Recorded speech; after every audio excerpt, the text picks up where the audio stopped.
Hello everyone, welcome to EduTop. So in today's session, we are going to discuss about the Bajpayee-led committee who has recommended about the bankruptcy code, and we will be discussing about the IBC, that is the Insolvency and Bankruptcy Code of India, in today's session also. Okay, so before starting with the news article, please subscribe to our YouTube channel and join our Telegram channel for the PDF of this session, and you can get the link of the Telegram channel in the description box below.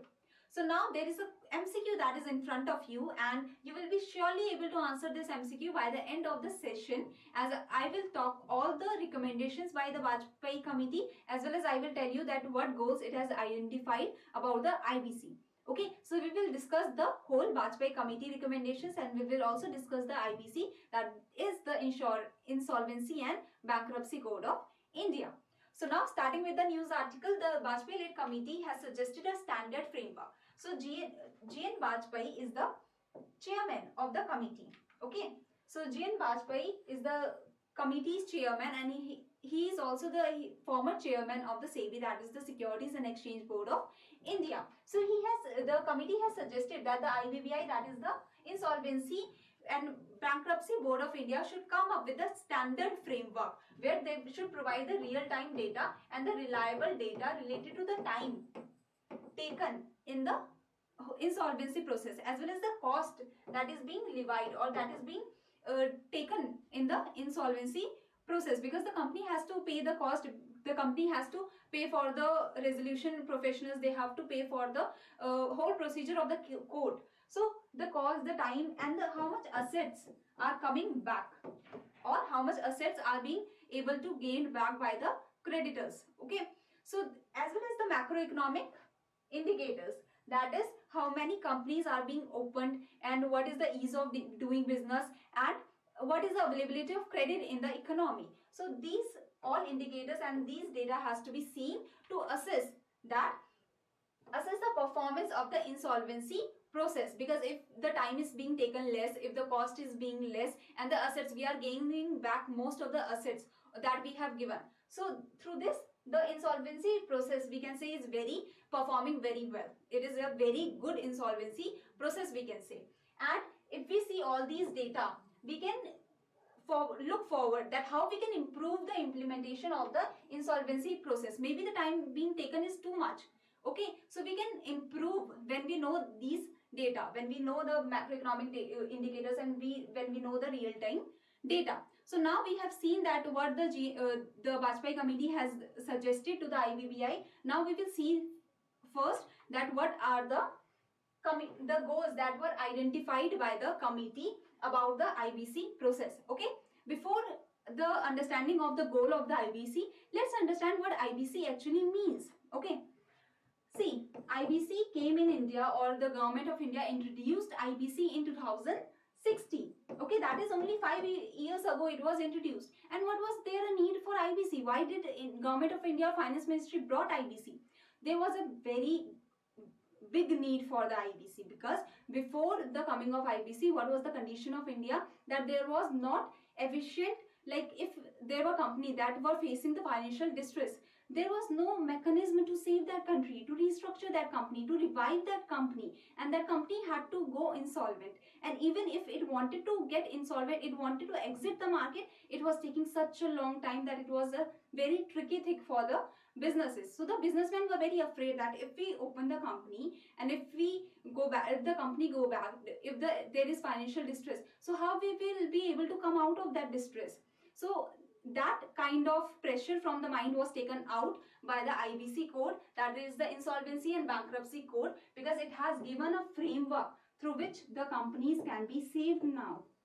If there is the viability of the company in that market, like if the company can get profits in the future, if the company has that much importance in that market, so that company can be saved, can be restructured, can be revived under the IBC, under the Insolvency and Bankruptcy Code. And if it is not very viable, then there is also exit mechanism that is framed under the IBC. So now the company can easily exit the market, okay, and can easily like liquidate its asset,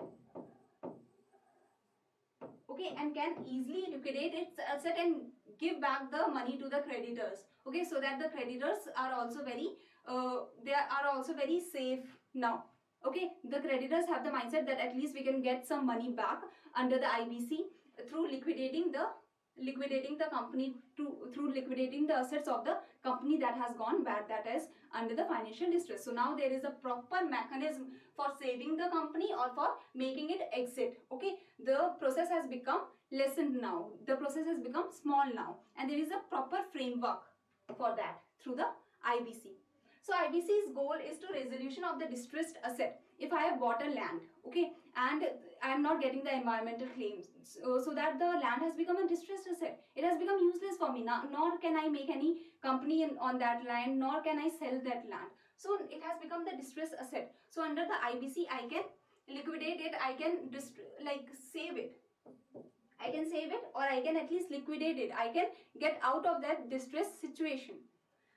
Availability of credit, now the creditors have the free mind that if we give the credit and if the bank go bankrupt, okay, bank go insolvent, then also there is the IBC process through which we can either save the company or we can liquidate the company and get the money back, at least some of the amount that we have given. So the availability of credit has become more in the after coming of the IBC.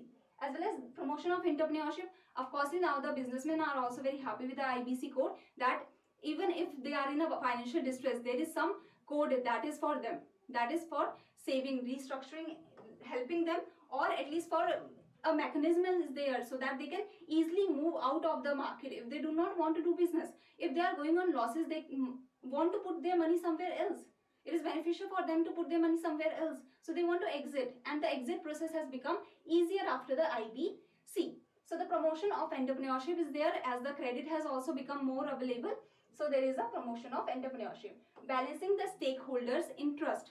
There are stakeholders, like the creditors are there who has given the money. I have given 1,000 rupees to someone. So the person that has taken money from me is the debtor. Okay, someone has taken the 1,000 rupees from me. So not only we have to see the creditor, we have to take care of the creditor's need, we have to take care of the debtor need also, because he has gone into the financial distress, and maybe we can save them. We do not have to just liquidate their assets, we do not have to just sell their assets, we can even save them, and maybe they will become very much profitable in the future, and not so they can themselves pay back to the creditors. So we will remove the board of board members of that company, and we will try to save the company by providing them better guidance. Okay, or if there is no viability of that company in the market now, so that we can make them exit easily and give the money back to the creditors. Understood? This is a very easy thing if you see it from the concept that now the creditor gives the money but it is not able to get the money back. So the debtor, what will it do? It will either sell the assets, or it will try to save. It cannot save itself, so the IBC will help it. Okay. So now the key recommendation of the committee, I have told you the committee has identified the IBC goals. Now we will see the key recommendation that the committee has given related to the IBC. Okay, so the first recommendation is the setting up. See, there is NCLT, that before any thing related to the company goes to the NCLT. Any issue, any case, the NCLT is the National Company Law Tribunal. So any case goes to the NCLT. Now the committee has recommended that there is a need to set up a specialized bench for the NCLT for IBC. That there should be a specialized bench for the IBC that only caters to the need of the IBC. So that will be beneficial. The case will be solved very easily, very fast. The cost will be also less, because in fast manner your cases are getting solved. So you do not have to wait for 15 years, 10 years, 5 years, or even 2 years. So establishing professional code of conduct for committee of creditors. See, what was happening that under IBC, there is a code of there is a committee of creditors. There is a committee of creditors that is made. That is the creditors who have given the money. The banks have given the money. The NBFCs have, the non-banking financial companies have given their money. So they are the member of the committee of creditors who have given the money, and the debtor is not able to give the money back. So the committee of creditors only see about themselves. So there should be a professional code of conduct, that how should they conduct, that they should not see only their benefit, but they should see the benefit of the market also. They should see that both the stakeholders, the creditors and debtors, should be able to perform equally. like if the company can be saved, and instead of liquidating the company, then to try to save the company, try to restructure the company, try to revive the company. So strengthening the role of resolution professionals. They are the professionals hired by the committee of creditors to make a plan that what we should do. If we liquidate the company, we have given 90 rupees, but we are getting back 10 rupees only. Then the better option is to save the company, if we will at least be able to get 50 rupees in the future. So resolution professionals make the plan that what should be done in this case. Okay, so we need to strengthen the role of the resolution professionals, and whatever the resolution professionals say, because they have seen the data, they have seen the condition of the company also, so they should be strengthened. Okay, and we should not to go with whatever the committee of creditors is saying. We should see the data also. So digitalizing IBC platforms, of course, if the IBC platform is digitalized, it will be easy to apply in the IBC platform. Okay, it will save the time, make the resolution process faster. As I am able to apply better, I can apply faster, and the process will also go smoother. Okay, maximize the realizable value of assets. Like I told you, 90 is the rupee, the asset that was given to the debtor, and now it is not able to give the 90 rupees. It has said that I will go under the IBC. So now even if the 50 rupees is getting back, so we should try to maximize the realizable value of assets, should maximize the value that we can get back. Okay, so this was the recommendations of the committee, that through the digital process also we will be able to maximize the realizable value of assets, because there will be more transparency that what the resolution professionals are doing, what the committee of creditors are doing. Okay, so now I hope you have understood the topic. Now we will see the MCQ that is there related to the topics. So the Bajpai committee has identified the goals of the IBC. I have told you all the goals, so see these options and try to answer. I hope you are able to answer easily, because we have discussed all of the goals one by one. So we have discussed about the resolution of distressed asset. We have discussed about the promotion of entrepreneurship and availability of credit. We have discussed about the balancing stakeholders' interest. We should not focus only on the creditors, but what the debtors want. So it is very easy. Okay, the question is very easy, because the answer is all of the above. All are the goals of the IBC process. So this was the all about the news and about the IBC, and we had a little less time. That's why I could tell only a little about the IBC, but IBC is a very important topic. Okay, it is very important from the static point of view also. So please, I will try to take a session on IBC separately at some time, but for now it was enough, the things that I told you about IBC. So thank you very much. If you have any query, you can mail us here, and you can contact us through this number. Thank you very much.